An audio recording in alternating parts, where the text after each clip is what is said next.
Building a block wall. Building a concrete block wall is one of the more involved building projects, requiring careful planning and a little heavy lifting. But regardless of your skill level, a successful result can be achieved. Every block wall, regardless of whether it is going to be a structural wall or a non-structural wall, requires a solid footing. High-strength Quikrete 5000 is the recommended product for footing construction because of its high strength and rapid strength gain. Footing should be at a minimum of twice the width of the concrete block. A typical 8x8x16 block would require a 16-inch wide footing. The footing depth should extend below the frost line. Make sure to check local building codes for construction requirements in your area. Snap a chalk line on each side of the block wall as a reference line.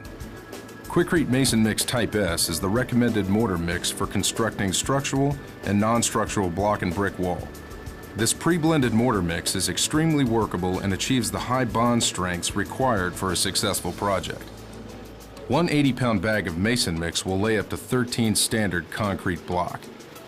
When preparing to place a trowel full of mortar, gently snap the trowel downward to remove any excess mortar.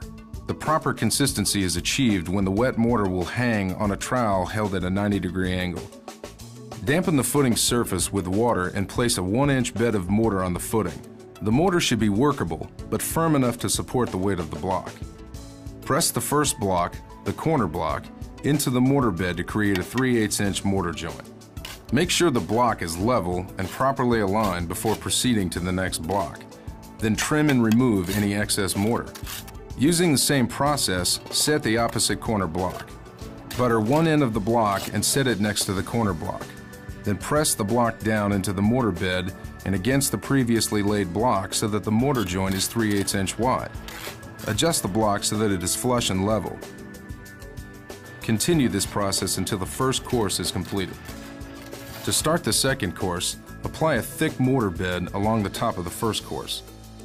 At the end of the wall, set an 8x8x8 half block into the mortar bed with a smooth side facing out. This process will create a very strong running bond pattern that ties the wall together. Use a mason line as a guide for the remaining block. Continue building the wall until it is complete. Once the mortar joint has become thumbprint hard, use a joining tool to smooth the fresh joints and remove any excess mortar. For load-bearing walls, tie rods should be set a minimum of 6 inches into the concrete footing before it is set. Rebar should be placed in every other masonry core to provide structural support. For masonry cores over 4 inches wide, as is common with standard 8x8x16 block, Quikrete core-fill grout course should be poured around the rebar. For masonry cores under 4 inches wide, Quikrete core-fill grout fine should be used.